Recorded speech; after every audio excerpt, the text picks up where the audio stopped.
Друзья, я думаю, многие из вас проходили в жизни такую историю, что чем больше в отношениях ты делаешь, вкладываешься в женщину, тем меньше со временем получаешь какую-то взаимную отдачу. Как будто она это не ценит. И очень часто это заканчивается, что после нескольких лет отношений или брака женщина говорит, что она больше не любит и уходит к другому. И это действительно проблема. Исходя даже из моей практики, у мужчин присутствует в головах это стойкое заблуждение, что главное быть просто хорошим. То есть вначале показать свои серьезные намерения и дальше в отношениях подтверждать этот статус порядочного мужчины, который все для нее делает, не огорчает ни в коем случае. И это залог счастливых отношений. Но это ладно, это то, что на поверхности лежит. Но если копнуть глубже, то сразу вырисовывается еще одна иллюзия. О том, что любая девушка именно это и ищет в мужчинах. Фатальная ошибка мужчины здесь заключается в том, что он игнорирует такой момент, что предрасположенность женщины или иные ее цели могут быть радикально противоположными. Не обязательно плохими, но просто иными. И в итоге идеальная картинка счастливых отношений, она рушится, а пелена с глаз спадает. Буквально недавно ко мне обратился мужчина, который не сумел или не хотел выявлять предрасположенность женщины, с которой он начинал отношения, создавал семью. А предрасположенность у него была к драме. В итоге что? Попал в любовный треугольник. Это каждая вторая история. И женщина от него спустя 6 лет брака, она ушла. И несмотря на то, что у них был ребенок. Интересный момент еще заключался в том, что да, они поженились, и первые 4-5 лет, в принципе, все было нормально. Как говорил сам мужчина, особо не ругались. Я не пил, не курил, руку не поднимал. То есть просто дом, работа, дом, как и большинство сейчас живет. Но последний год как раз-таки началось неожиданное, резкое ухудшение. Со стороны жены стало больше упреков, больше претензий, больше придирок. Во-первых, сам факт того, что вы сильно не ругались, не может являться неким аргументом того, что отношения экологичные и все там хорошо. Не может. Что значит сильно не ругались? В нормальных отношениях, как я считаю, ссор не должно быть в принципе. А из-за чего там ругаться? Там женщина понимает свою роль. Зачем ей противостоять своему мужу? А то, что этих конфликтов было поначалу мало, это говорит лишь о том, что мужчина сглаживал сам. То есть говорит о его слабой позиции в отношениях. Интересный момент, что мужчина говорил это с достоинством, что я не пил, не курил, был в тотальной уверенности, что жена обязательно должна была это оценить.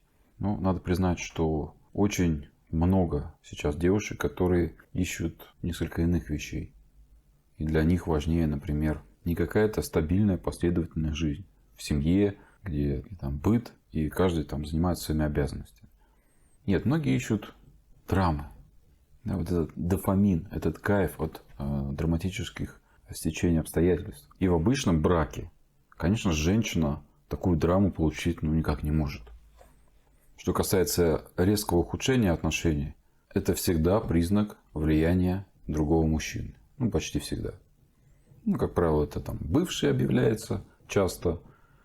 Если женщина устраивается на новую работу, это коллега с этой работы начинает проявлять знаки внимания. И который понравился ей, который симпатизирует ей. Очень часто такая история неразделенной любви, в кавычках, происходит с начальником или руководителем. Женщина, склонная к драме, обязательно его идеализирует и сделает таким своим запретным плодом. Ведь он недостижим, он недоступен, потому что, как правило, женат просто. Она выбирает объект, от которого будет получать этот кайф, не по каким-то объективным показателям. Ты можешь быть в 1000 раз лучше, богаче, красивее. Не из-за того, сколько у тебя денег, насколько ты накачан или просто хороший парень. Она смотрит просто на то, что тот другой мужчина дофамин дает, а ты нет. И для нее тот вариант соблазнительный, разумеется. Ведь этот кайф от предвкушения неразделенной истории, он очень велик, очень заманчив. Это как в сериалах. а вот эти любовные перипетии. А скука, рутина повседневная для женщины, склонной к драме, неинтересна. Нет преград. Все прозрачно и понятно. Ну а дальше, друзья, становится гораздо интереснее. Для меня стала ясна причина столь резкой смены настроения женщины. Мужчина рассказал, что как раз незадолго до этого она устроилась на новую работу. И после этого, такой важный нюанс, она запаролила свой телефон. И когда муж заходил в комнату, приближался к ней, она быстро все сворачивала и закрывала телефон. Все. На разумную просьбу показать, а что там, да, с кем ты переписываешься, жена отказывалась прямо наотрез. Здесь для нас становится сразу все понятно. Это очевидный признак неверности. Ведь если тебе нечего скрывать, ты же не будешь себя как-то странно вести, у тебя наоборот будет желание продемонстрировать своему партнеру, что ты честен перед ним, что ты открыт. Почему? А потому что ты заинтересован в ваших отношениях, в вашем долгоиграющем будущем, чтобы все было хорошо, спокойно и вы жили долго и счастливо. Ты в этом заинтересован. Тебе даже в голову не придет что-то там говорить про личные границы. То есть, по факту, выбор был сделан. И он был сделан не в пользу мужа, а в пользу того, другого. Он уже авторитет, он важнее, он ценнее, желание. Ценнее даже самого брака, где есть дети. Женщина совершает действие, направленное на разрушение отношений в угоду своим слабостям. Ведь измена, по моему мнению, это не когда ты застукиваешь свою девушку или жену в постели с другим мужчиной, с любовником. Измена начинается уже в помыслах. И на самом деле, если кто-то из вас с этим сталкивался, интуитивно, где-то в глубине души, ты это понимаешь. Ты понимаешь, что тебя предают. Да, ты не застукал, но здесь какой-то обман. Тебе не верны. В ваших отношениях есть третий человек. И вот ты вроде это все понимаешь, но как правильно себя вести, часто мужчина не может сориентироваться. Банально просто покупаясь на вот эти байки женщины про личное пространство и личные границы. Или там нужно доверять. Это печально. И здесь, кстати, не стоит сбрасывать со счетов такой момент, что многие мужчины хотят обманываться. Хочет поверить в эту историю про доверие. Почему? Потому что не готовы к правде. Не готовы. Ведь тогда сказочки конец. Ведь тогда будет суровая реальность. Он примерно догадывается, какова она будет. Поэтому розовые очки не снимает. Женщина, переписывающаяся с другим мужчиной, находясь при этом в отношениях, в браке, она воспринимает этот самый брак как нечто, то, от чего нужно вырваться, избавиться. То, что ее душит, гнетет и удерживает от счастливой жизни. И вот как раз этот брак в тот момент был формальностью. Жена ждала подходящего момента, чтобы уйти. Сидела на чемоданах, по сути. Ждала повода. Какой правильный, единственный верный шаг здесь мог мужчина в этой ситуации предпринять? Какое наиболее эффективное действие с нашей стороны здесь? Это завершить отношения первым. И сделать это правильно. И тогда у мужчины был бы вполне реальный шанс на скорую реанимацию отношений. Хотя надо признать, что давать второй шанс подобной барышне, это поступок безумный. Что дальше происходило? А дальше мужчина в какой-то момент, то есть он выжидал, и в какой-то момент узнал пароль от телефона и прочитал эту переписку своей жены. Что, на мой взгляд, абсурдно несколько. Ведь все это время он находился в этом браке, в этих отношениях, терпел то, что ему не нравится. То есть жена не уважает, не считается с ним, унижает, а мужчина хавает. Плюс сразу возникают вопросы. А зачем играть вообще в роль детектива? Узнавать пароль, рыться в телефоне, выискивать какие-то переписки. Чтобы что? Кто-то из вас может сказать, что я когда найду, значит, я ей скажу, что я теперь все знаю, соберу все ее вещи и на порог. А не обманываешь ли ты себя? Ведь суровая правда такова, что крайне редко мужчина по-настоящему готов к действию.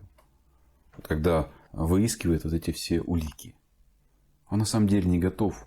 Как оно в реальности происходит? Вот у меня на практике даже. Мужчина находит переписку со стопроцентным подтверждением.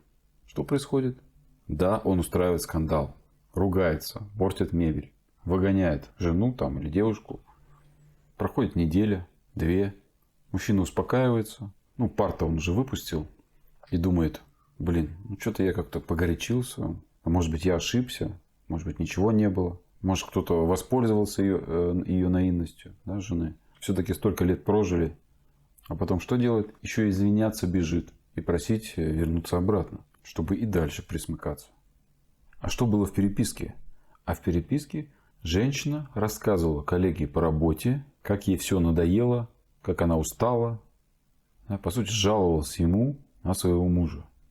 Но он, когда пролистывал эту переписку, он выискивал именно конкретные сообщения, доказывающие ее вину, да, измену. То есть по типу «спасибо за ночь», или «я тебя люблю», «завтра увидимся», ну что-то такое. То есть жаловалась коллеге. Ну, друзья, мне кажется, это даже страшнее физической измены. То есть это предательство с большой буквы. То есть для нее коллега какой-то там с новой работы душевно ближе, чем ее собственный муж, с которым семья, дети. Когда ты застукиваешь женщину в постели с любовником, тут все понятно, здесь даже говорить не о чем. Тут не о чем даже переживать. Вот я бы скорее больше радовался, что вовремя обнаружил, и не нужно тратить время на отношения, где тебя не ценят и не благодарны. Но такое, это просто невероятно. Но в этой переписке был очень интересный акцент, который многое проясняет. Очень интересная фраза, где женщина признается этому коллеге, что нужно было признаться мужу раньше о том, что она ему изменила. Но она не решалась это сделать.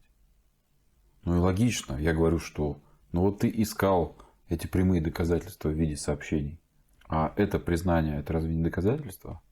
И он говорит, ну вот, я у нее напрямую спрашивал, есть ли кто-то или нет. Она говорила, что нет. Ну, во-первых, спрашивать напрямую девушку, изменяла она тебе или нет, есть кто-то или нет. В этом нет никакого смысла, ведь она никогда не скажет правду. Она ее скажет тогда, когда ей выгодно. А дальше пошло по стандарту. То есть мужчина все это на женщину вылил, предъявил, был большой скандал, ругань. Ну и спустя сутки она сказала, что не любит, чувств нет, все надоело, живем мы с тобой как соседи, и что хочет съехать. Конечно, мужчина пытался в этот момент поговорить, вразумить, но безуспешно. В это время он видел, что ее мысли заняты чем-то другим. То есть я ей говорю, она просто у нее взгляд пустой. Ну и разумеется, она невосприимчива в этот момент. Нужно понимать, что женщина, склонная к драме, она не слышит доводов, не слышит, что ты ей объясняешь. Она не хочет этого слышать. Она давно подменила свою объективную реальность вымышленной. И когда ты ей пытаешься что-то объяснить, ну как ты не понимаешь, ты же рушишь семью, у нас дети. И объективно я могу дать больше, я лучше, чем другой мужчина. Ей не важно, она в этот момент способна идеализировать какого угодно мужчину. Ей важна драма, ей важны эмоции. Она кайфует от этого. И даже кайфует не от самих отношений, да, на стороне. Она получает гораздо больше дофамина от неразделенной любви. Например, когда там начальник, и он женат, и он не принадлежит ей, он не в ее власти. Она получает безумное удовольствие от этого предвкушения, что когда-то, возможно, это случится. А вот эта неразделенная любовь. Я думаю, каждый из вас в своей жизни испытывал такое ощущение, когда какое-то мероприятие предстоит важное, и ты к нему вот готовишься, вот предвкушаешь, как там будет классно, как там будет здорово, поездка какая-то. Но когда это происходит, все, вы отдохнули, куда-то съездили, ну и как будто бы все, тебя отпустило, и ты вот живешь своей жизнью дальше. А тут, в этом сценарии, для женщины нету этой конечной точки, где она может успокоиться. Вот почему, когда ты что-то пытаешься объяснить, ее мысли заняты другим. Она находится вот в этом состоянии постоянного предвкушения отложенного дофамина. А дальше, друзья, все становится на свои места. Когда все закончилось, То есть жена там переехала с вещами к родителям. Мужчина, мониторя ее соцсети, наткнулся на очень занимательный стих, цитата, которая, в принципе, все и объясняет. Которая подтверждает подозрение о склонности данной женщины к неразделенной драматичной любви. Там было сказано что-то о том, как сильно она его любит, того другого мужчину, как мечтает о нем, но никогда не скажет и не расскажет о своей любви и не покажет свои чувства, чтобы не разрушить его семью. Это прямое доказательство номер 2, что говорит нам о том, что ей не нужны отношения, ей не нужна семья, ей не нужно что-то понятное, что-то стабильное, ей нужны ожидания, ей нужна игра. Ей всегда будет скучно в отношениях с хорошим мужчиной, ведь это рутина. Если ты будешь пытаться как-то вразумить ее, объяснить, что вот так неправильно, а жить надо вот так, и относиться к мужчине и к отношениям нужно по-другому, это будет контрпродуктивно. Почему? А потому что в этот момент ты будешь являться для нее разрушителем ее мира. В лучшем случае, что произойдет, она тебя просто не услышит, что в большинстве случаев бывает, и просто тихо уйдет. Неважно, там, семья, дети, что вы долго прожили, 5-10 лет, неважно. А в худшем будет защищаться, мстить, обвинить тебя во всем, просто тупо проклянет. Так как для нее вот эти отношения с тобой – это несчастье. Ты запер ее в клетке, ты испортил ей жизнь. Как часто оно в конце женщина выдает. Ты потратил лучшие годы моей жизни. Надо сказать, что подобной женщиной, которая склонна драматизировать, невозможно управлять внутри отношений. Да, можно локально вызвать какие-то эмоции, чувства в свою сторону. Но это всегда конечно, это всегда борьба. А нужно ли это? По итогу ты придешь всегда к тому, что управлять ей будет кто-то другой, на стороне, другой мужчина, который не находится с ней в отношениях, но он недосягаемый, и он более эффективно будет влиять на ее чувства. Вот так. Поэтому очень важно, друзья, запомнить такую вещь, что нельзя выбирать женщину для отношений, тем более создания семьи, просто так вот, как пальцем в небо. Ведь это, как вот в нашей истории, может обернуться долгими потраченными годами, здоровьем, ресурсами. И надеяться, что а вдруг повезет и мне попадется хорошее. Это как лотерея. Шансы, конечно, есть, но они минимальные. И нужно всегда пытаться выявить женщину с определенными предрасположенностями. Нацелена ли она на семью и на созидательные отношения. Либо она просто ищет драмы, просто ищет дофамин. И если ты не умеешь прогнозировать события и выбирать правильно женщину, то вот этот стресс, он настигнет тебя, а завышенная значимость добьет. И если ты попал в такую ситуацию, если ты сейчас находишься в процессе развода или понимаешь, что у твоей девушки, жены кто-то есть, скандалы, кто-то пишет, она тебя не уважает, не ценит, ты это видишь, что она не держится за отношения. А здесь важно правильно поступить, как бы я сделал, если попал в такую ситуацию. Я бы не торопился. Как я говорил, да, смысла в таких отношениях нет, и надо выходить первым, но для начала нужно накопить эту готовность сделать этот шаг.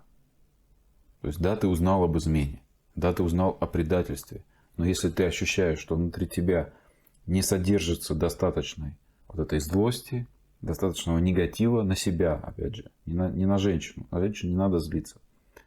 Если ты чувствуешь, что недостаточно в тебе энергии, чтобы поставить точку, не дергайся. Просто накопи ее, глядя, как жена ежедневно лжет тебе в глаза. И вот когда будешь готов, действуй.